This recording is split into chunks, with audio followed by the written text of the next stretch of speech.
You're watching the Chiefs Report. I'm your host, Harrison Graham. Thanks to everybody who submitted their questions on our community post in our last video. If you didn't get on today's mailbag, use hashtag Chiefs down in the comments, and we'll try and answer your question next time. All right, let's kick things off with Dane Johnson. What do you make of the Tajae Sharpe edition using hashtag Chiefs? If you missed this, the Chiefs did sign Tajae Sharpe on Thursday. Kind of an interesting signing, right? Like, he's a name that people know at the wide receiver position, but in all reality, I don't really have a big opinion on this. The Chiefs are loaded at receiver. They got Tyreek Hill, obviously KELCE at tight end. Sammy Watkins is back and healthy. McCole Hardman. I mean, the Chiefs just cut Marcus Kemp off their active roster because Byron Pringle's set to come back.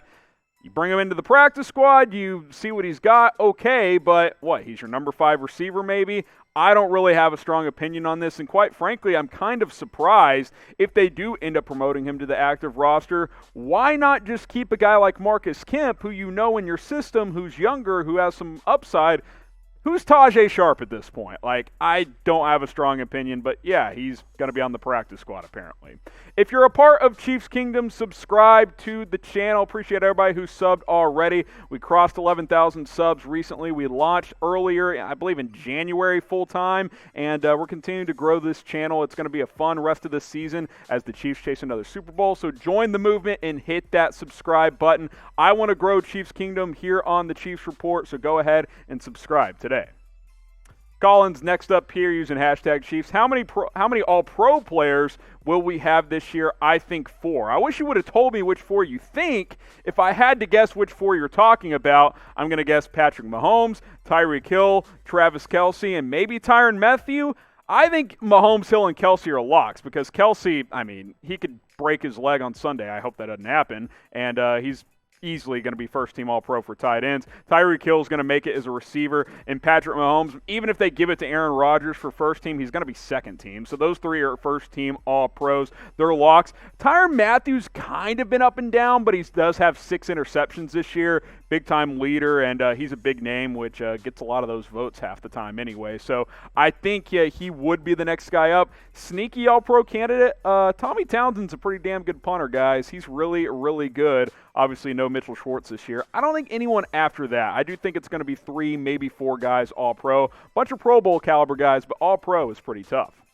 So I'll ask you guys this question. I think these are clearly the top 3 players, especially this year. I'd put Tyrann Mathieu 4th. But what do you guys think? Who is the best player for Kansas City after Patrick Mahomes, Travis Kelce, and Tyreek Hill? We'll make this the pinned comment on today's video, so go ahead and weigh in right there. Continue our Chiefs mailbag here with Mind Yo Business. All right, I will just skip this question. No, I'm just kidding here. Should we bench Charvarius Ward and start Rashad Fenton? Got a couple of CB questions. I'll focus on this one here. This is a curious one to me because you guys keep asking, like half you guys are like, let's bench Bashaud Breeland. Let's play L'Jarius Sneed or Fenton. Bench Charvarius Ward, play Rashad Fenton. The reality is Kansas City has 4 average to above average corners, but no great corners, right? Like, they have good depth, and I think Sneed has a chance to be a really, really good corner. He's starting to play more and more now that he's been off IR in recent weeks. I think Breeland's for sure locked in as one of your guys for the playoff run here, but Ward has been kind of shaky this year. It's been up and down. You know, he hasn't been the same guy since fracturing his hand earlier this season. I do think Rashad Fenton deserves more snaps because when he's played this year, when he was forced into action, when Breeland was still suspended and Sneed had that collarbone injury, he played well. I thought he played extremely well, and Pro Football Focus has him graded higher than Charvarius Ward this year. Not that PFF is everything, but I do like the way Rashad Fenton attacks the football, and he doesn't get as many pass interference penalties where Ward seems to get at least 1 per game. So, yeah, I get where you're coming from, but the Chiefs seem comfortable with Breeland and Ward on the outside, so that's just how it's been recently.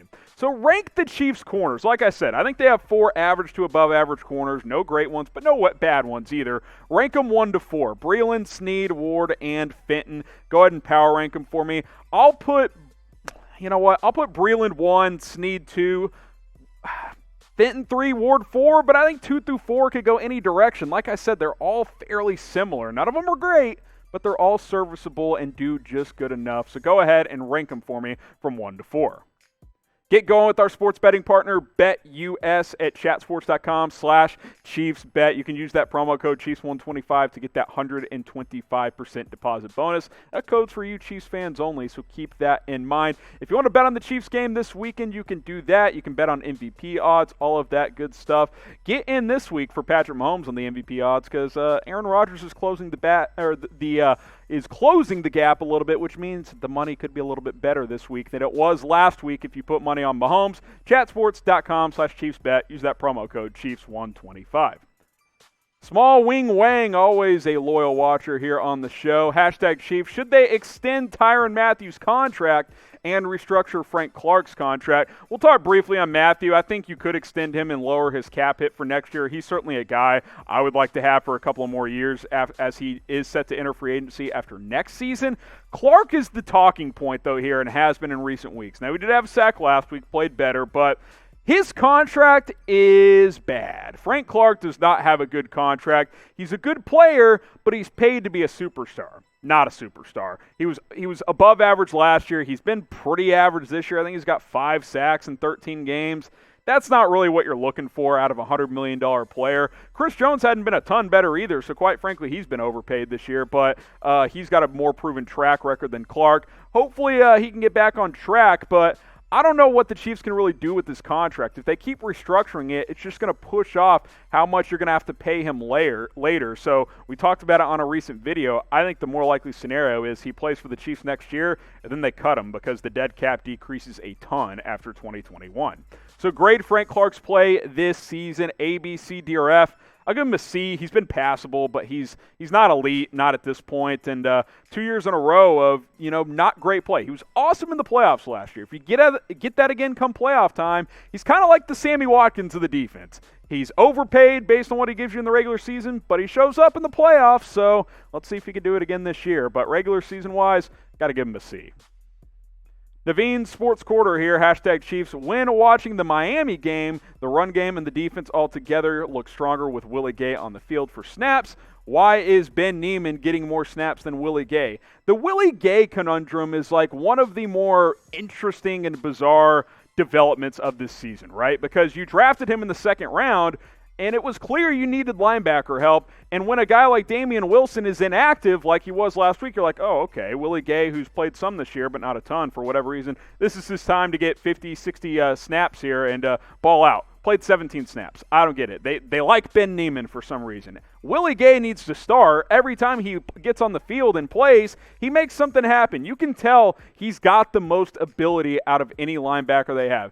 Anthony Hitchens, I'm sorry, you're just kind of old and slow at this point. Good locker room guy, but not the greatest player at this point. Ben Niemann's a backup. I've seen enough of him. Damian Wilson, serviceable, not great. The linebacker position is what it is for the Chiefs. Why not play your second-round investment who tends to fly around when you give him a chance? I don't get it. I think he needs to start. I think we need to free Willie. Apparently, Hollywood gave us a call. We had to get the lawyers on the phone because they were trying to claim copyright here. But the movie that I didn't even know existed is spelled Willie with a Y at the end. I had to be informed of this. My producer was like, hey, the folks from Free Willy back in the day are calling. I'm like, what the hell are you talking about? So I looked it up. Apparently it's a movie from back in the day. I don't know if this is true, but apparently it is. We're freeing Willie here on the Chiefs Report. Free Willie Gay. How about that one?